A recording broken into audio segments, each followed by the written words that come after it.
যা গরম পড়েছে তাতে আমরা বাঙালিরা মাংস খাওয়াটা ছেড়েই দিয়েছি, তেল মশলা তো দূরেই থাক। যাই হোক, গরমে রেহাই পেয়ে আজকে হঠাৎ করে মনে হলো একটু মাংস রান্না করব। আজকে হঠাৎ সবারই আবদার ছিল যে চিকেন কষা খাওয়ার ইচ্ছা হয়েছে। হঠাৎ আকাশে খুব মেঘ হয়েছে, বৃষ্টিও হয়েছে, তাতে এত ভালো লেগেছে যে গরমটা থেকে একটু রেহাই পাওয়া গেল।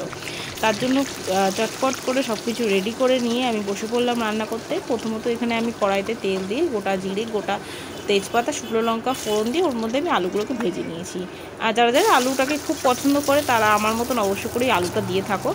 আর তারপর ওই আলুগুলোকে তুলে আমি ওই একই তেলে গোটা গরম মশলা ফোড়ন দিয়ে পেঁয়াজগুলোকে ডুমো ডুমো করে কেটে রেখেছিলাম সেগুলোকে দিয়ে দেবো। তার মধ্যে পেঁয়াজের মধ্যে আমি অল্প একটু নুন আর অল্প একটু চিনি দিয়ে দেবো, তাতে কি হয় স্বাদটা তার দ্বিগুণ হয়। তারপর চিড়ে রাখা কাঁচা লঙ্কা, টমেটো কুচি আর আদা রসুন পেস্ট করে দিয়ে দিয়েছি মশলার মধ্যে। আদা রসুনটাকে আমি পুরোপুরিভাবে পেস্ট করিনি, শিলনোড়ায় আদা থেতো করে দিয়ে আমি সেভাবে দিয়েছি যাতে টেস্টটা আরও সুন্দর হয়।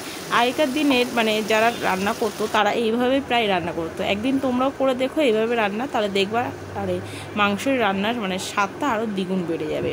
যাই হোক, কমন যে মশলাগুলো থাকে নুন হলুদ পরিমাণ মতন দিয়ে সব কিছু দিয়ে অল্প একটু কষিয়ে নাড়াচাড়া করে তারপর মাংসগুলোকে আমি দিয়ে দেবো। এখানে আমি মিনিমাম 1 কেজির মতন মাংস নিয়েছি।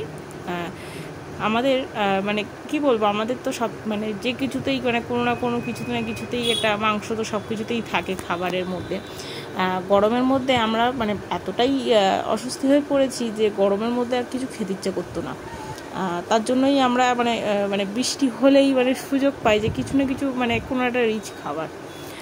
যাই হোক, তারপর আমি এখানে কষাচ্ছিলাম, কষাতে কষাতে আমি তার মধ্যে গরম মশলা দিয়ে দিয়েছি। আমি প্রথমত লাস্টে আমি গরম মশলাটা খুব একটা দিই না, দিলেও একটু অল্প দিয়ে বেশি একটা দিই না, কারণ কষানোর সময় আমি দিয়ে দিই। তারপর ভেজে রাখা আলু দিয়ে আমি ভালো করে কষিয়ে নেব।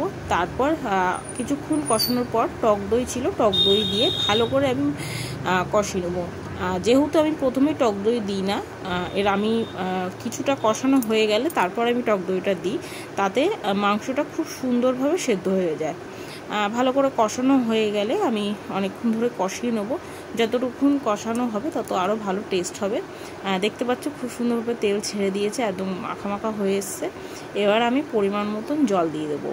আমি এখানে জলটা খুব একটা বেশি দেবো না, আবার খুব কমও দেবো না, হালকা মিডিয়াম মতন জল দিয়ে বসিয়ে দেবো।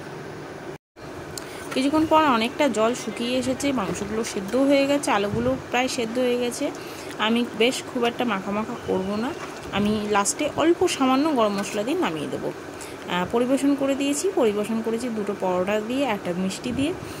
তোমরা বাড়িতে এইভাবে ট্রাই করতে পারো, আশা করছি তোমাদেরও ভালো লাগবে। ভিডিওটি কেমন লাগলো অবশ্যই কমেন্ট করে জানিয়ে দিও।